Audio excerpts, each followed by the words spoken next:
Yes, welcome to another presentation on stability, or otherwise also called as thermal stability of a transistor. What is a stability? Stability is nothing but it is the ability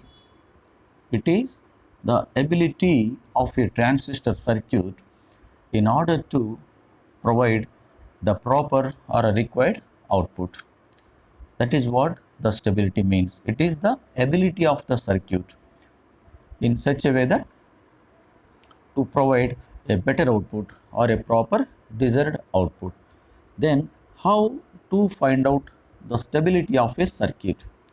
How to find out the stability? Let us consider any common emitter amplifier. Let us say for example, for simplicity, I am giving a small circuit for your better understanding. I am drawing here a common emitter circuit.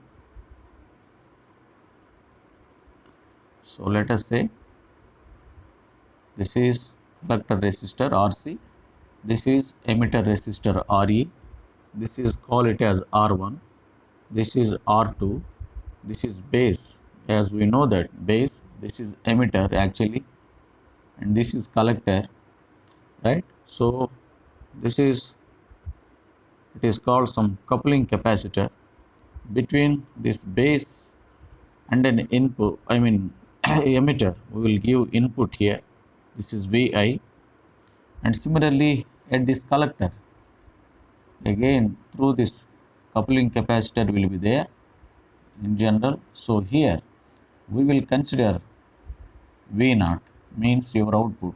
We will consider output here, right? This is the simple common emitter amplifier circuit, right? So this is the various currents. So through emitter the current IE flows, this already we know. Through RC it is IC current flows. Through base the base current will flows. This is the direction of current. So remember that for any common emitter configuration, the output current, what is the output current for this common emitter configuration? As the emitter is grounded here, your IC, this becomes output current actually. IC is the output current, right? Output current, whereas your IB is nothing but your input current. IB is input current. Therefore, here in this particular C configuration, IE is because it is already grounded. Therefore, we will not consider this. So only we will focus the required currents are IC and IB. So IC is output current, IB is the input current. And there is a relation between these two. What is the relation? You know, IC is equal to beta times IB. This is one important relation that you should remember. So from this relation, if you write beta is equal to, it is IC by IB.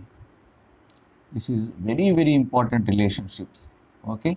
So the relation between output current IC and the input current IB is nothing but IC is equal to beta times IB. Output current is equal to beta times input current, and from there beta is equal to IC by IB, and it is called as current gain. What is this? This is called as current gain in CE configuration. So current gain. And also I already told you in last presentations, the beta value, actually beta varies from 50 to 200 normally. The normal value beta varies between 50 to 250, or even more values of beta also available in nowadays in market. In general, okay, the normal value for beta is equal to maybe 50 to 200, means current gain is good actually, right? This is one relationship for IC to IB. But however, if you consider the total expression for the output IC. So I am removing this circuit now, and before removing, this is the simple relationship between output current and to the input current, but for any common emitter configuration there is another important expression is there normally, that is output current expression that is given by, note down this, very important. So IC is equal to, it is beta times IB plus, it is called as ICEO. Remember that. So this is the expression, output current expression for common emitter configuration. What is beta IB? Means that the collector current IC is equal to beta times input plus ICEO. What is ICEO? It is saturation current, reverse saturation current in common emitter configuration. Why reverse saturation current is required? Why it will come? Definitely because if you recall our previous presentation, in the beginning presentation on the transistor, so base to emitter junction is the input junction basically. So base to emitter is called as your input junction. This is what your input junction actually. Whereas base to collector, these two, collector to base is called as your output junction. Whereas emitter is common between base to emitter and collector to emitter. But the output junction is collector CB. Between these two, the junction will be there. This is called your output junction. Here it is called your output junction, right? So this input junction I am calling it as J1, and this is output junction I am indicating it as J2. So if you recall that, so how the input junction must be biased? J1 must be forward biased. Our J1 must be, the input junction must be forward biased, whereas the output junction must be reverse biased. It is reverse biased for proper amplification, because if the input junction is biased forward in forward condition, similarly if the output junction is biased in reverse bias condition, then only your transistor will works as an amplifier. And not only that, if it is biased like this sorry, then the transistor is said to be, it operates in active condition, active state of the transistor, or active mode, you can say, active mode. Therefore, so from the, if you observe at this output junction, as it is reverse biased, therefore definitely according to the knowledge of your diode, if the diode is reverse biased, then definitely there is a small amount of leakage current will flows. That is nothing but the reverse saturation current.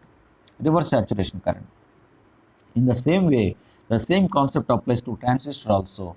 Therefore, in the transistor also, as the output junction is reverse biased, certain amount of reverse saturation current will flows here because of the reverse bias condition.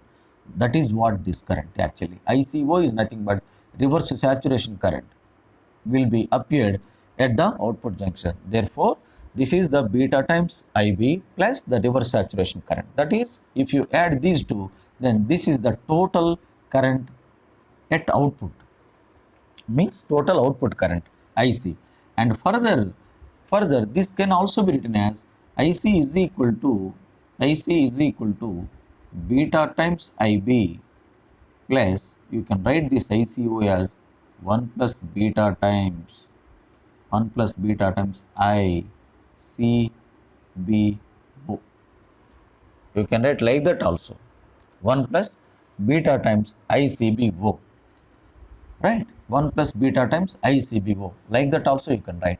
So this is the relation. Now ICEO is nothing but 1 plus beta times ICBO. What is ICBO? ICBO is nothing but it is a reverse saturation current in common base configuration. It is common emitter configuration, right? This is the another expression to remember actually. So depending on the problem given, we can use either this equation or this equation, nothing wrong. And in common, in general, this expression collectively can be written as IC is equal to beta times IB plus 1 plus beta times, in general, you can write ICO in general. In general, this expression can be written as in general like this. Okay, IC is equal to beta times IB plus 1 plus beta times ICO. ICO, that's it. Means that it is the reverse saturation current. That's it. ICO is nothing but it is a reverse saturation current. Remember this expression. This is very, very important expression. With this expression, now I am going to derive one another important formula for the stability factor. I am going to define now the stability factor of a transistor or transistor circuit. For that, I need this expression. For this, I need this expression, right? Before going to discuss about the stability factor, just I will inform you little bit in additional information, which is very important also. Remember that, let us see that, so for this transistor, base and an emitter, between these two terminal, there is an internal voltage will be there actually, that is called as V suffix BE, base to emitter voltage. And also remember that this transistor is available, okay, so this can be made up of with either germanium or otherwise can be made up of silicon also.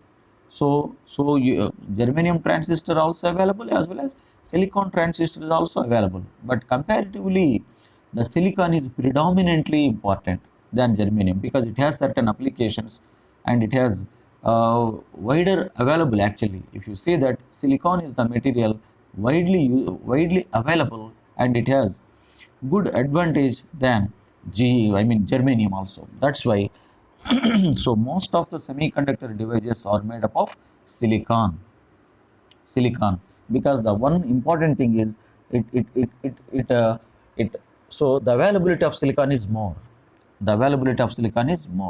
and it is very nice semiconductor also, right? So that is why assume that this transistor is made up of silicon. Then if it is a silicon transistor, your VBE, what is the VBE? The value of VBE is equal to around 0.7 volts actually. It is something like your cut-in voltage.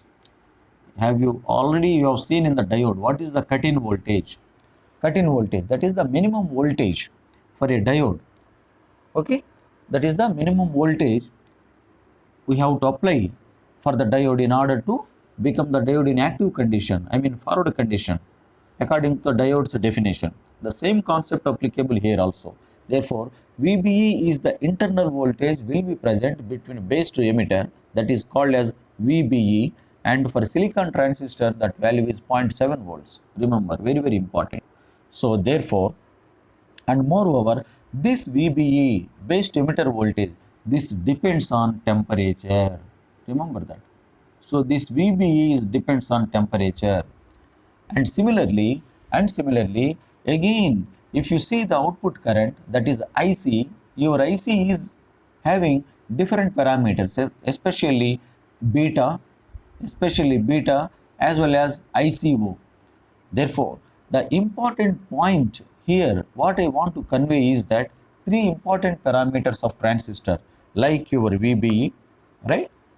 So, the transistor parameters like VBE, the internal voltage between base to emitter, and then IC, output collector current, and then ICO, that is reverse saturation current. These three are the very, very important parameters of the transistor which depends on temperature. So your VBE depends on temperature and your ICO also means reverse saturation current. ICO is nothing but the reverse saturation current. So it also depends on temperature. This also depends on temperature. Why? Because if you see the diode concept, so we have come across one important relationship between the reverse saturation current and then the temperature. For every 10 degree rise in temperature, your reverse saturation current gets doubles. That is the very, very important thing actually. So what is the relation? For every 10 degree, so let us say T is equal to initially 0 degree. Then at this 0 degree Kelvin, let us say at T equal to 0 degree Kelvin, your I naught.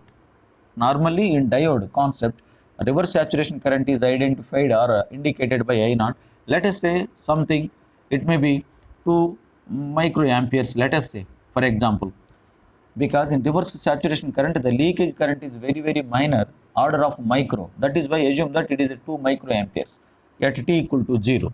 Now, if T is equal to 10 degree, 10 degree. So temperature is varied to 10 degree. Then definitely what could be your I naught, you know? So it is obviously 4 microamperes. And similarly, T is equal to 20, let us say 20 degree Kelvin. Then your I naught is equal to, it gets double actually, it becomes 8 microamperes. Means that as the temperature increases in the order of 10 degree centigrade, 10 degree, or most of the time we'll take in degree centigrade actually. Most of the time we will consider degree centigrade, or you can take in Kelvin also. But degree centigrade is the preferable thing.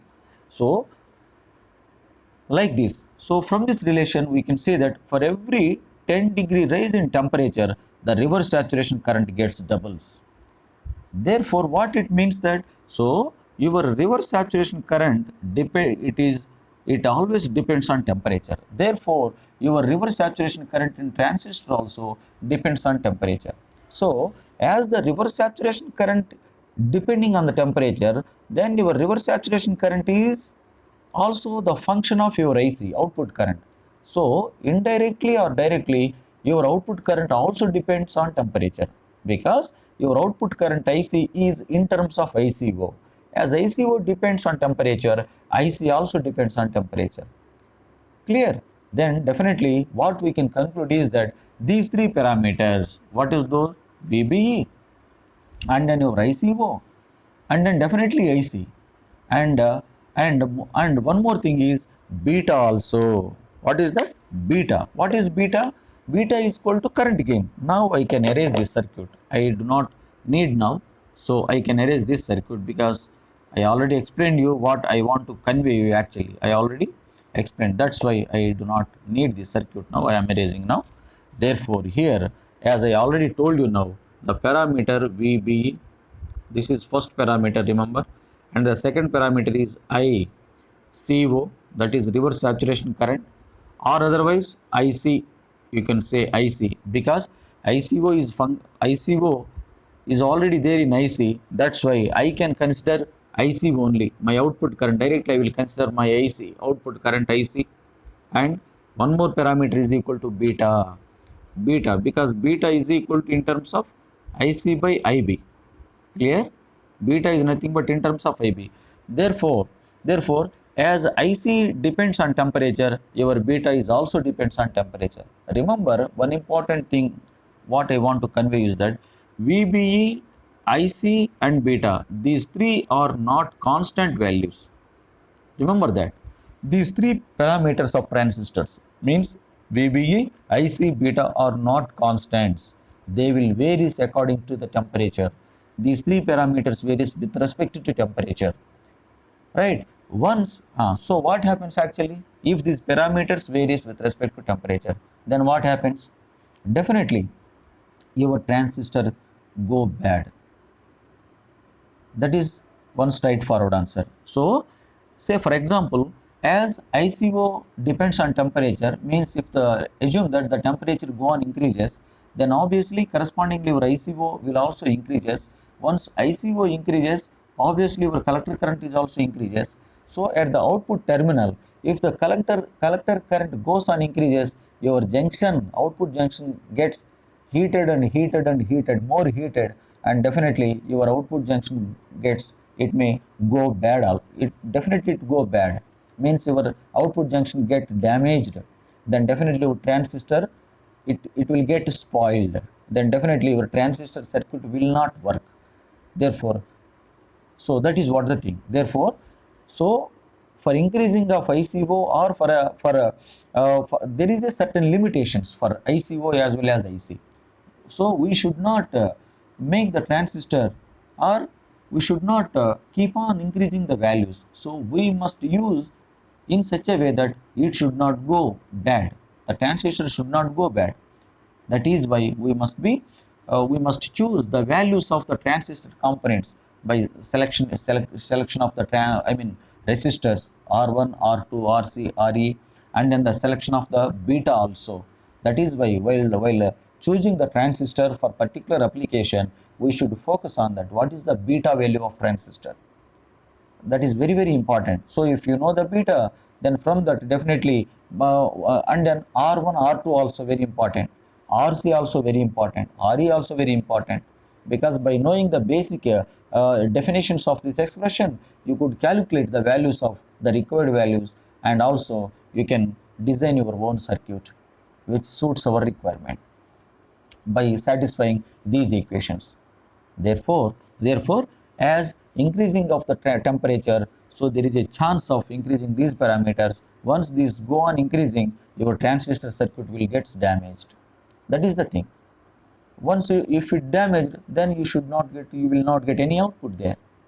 Is it not? That is what. So that is why in order to keep these parameters under proper control, then we need to calculate the stability. So the stability factor otherwise. So how the stability factor will be calculated? This is very very important. So let us see that. What is the stability factor? So the stability factor, by using that, by observing the stability factor, you can say that how stable the circuit is, how stable your circuit is, you can identify.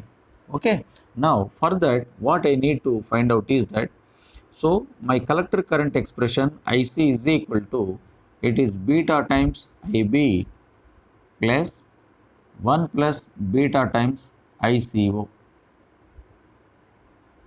Clear? This is what my expression now. Call it as equation number 1. Now differentiating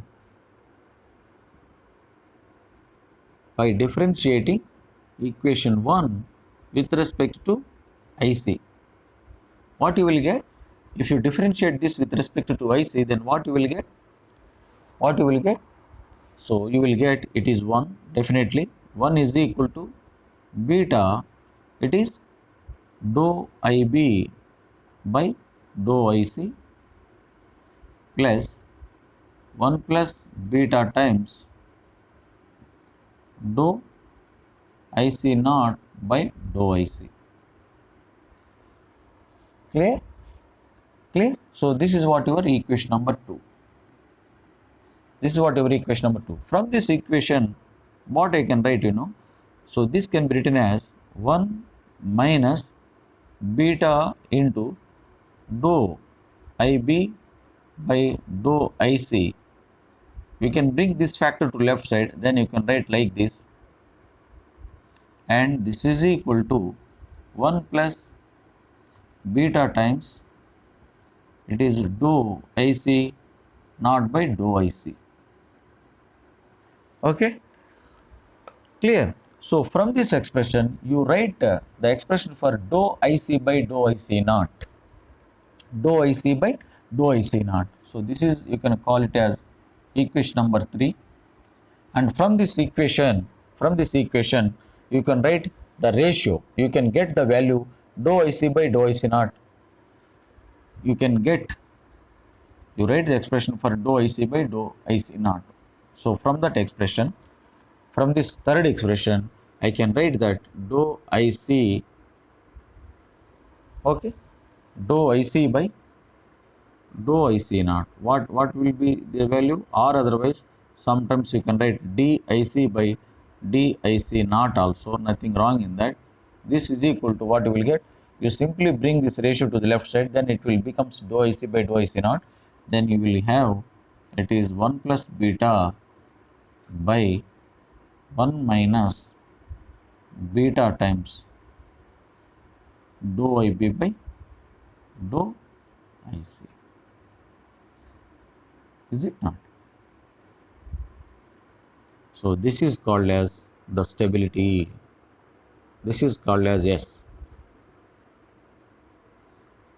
This is called as your S. So S is equal to, dou IC by dou IC naught, that is equal to 1 plus beta by 1 minus beta into dou IB by dou IC, right? So it means that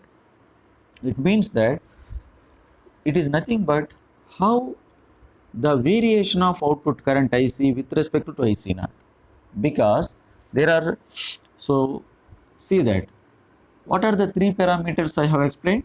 One is the IC naught, collector saturation, I mean reverse saturation current ICO, and second one is VBE also, base emitter voltage, and then your beta. These are the three parameters. Basically these are varies with respect to temperature.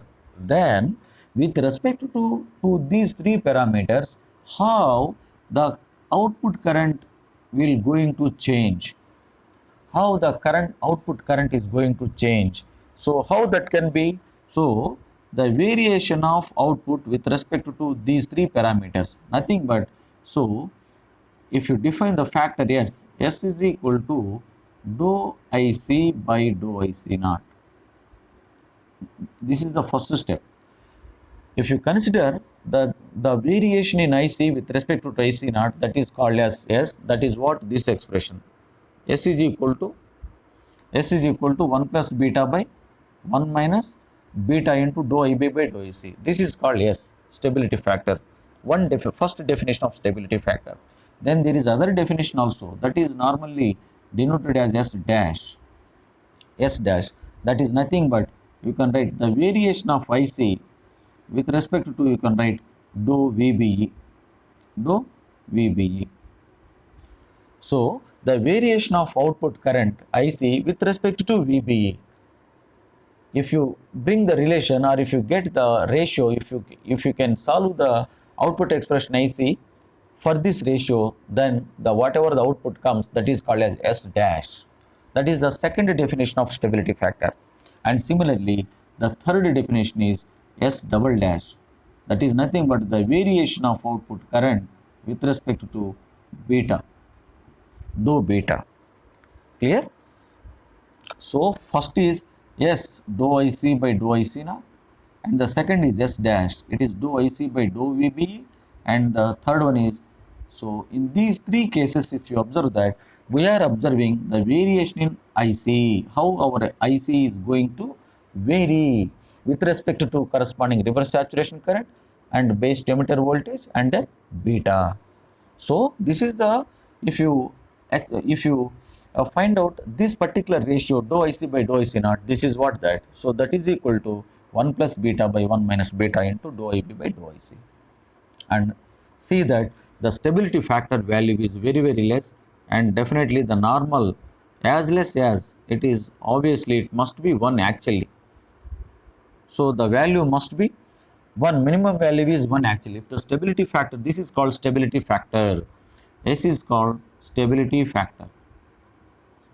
It is called stability factor. It is called stability factor. So the stability factor is very minimum. If it is minimum, the circuit indicates it is a more stable. If the stability factor if it is more value, bigger value, then the circuit is not that much stable. No, it has less stable.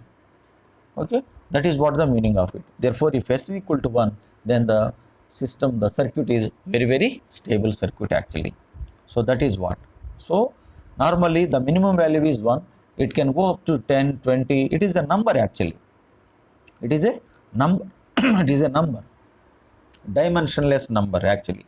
Therefore, it can go up to 10, 20. It also depends on different parameters of the circuit actually. But the minimum value is 1.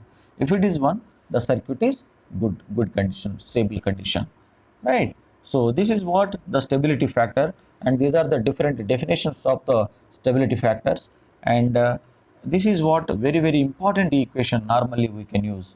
So in next presentation we will see, so what are the things that we need to do in order to keep the particular given transistor circuit under stable condition.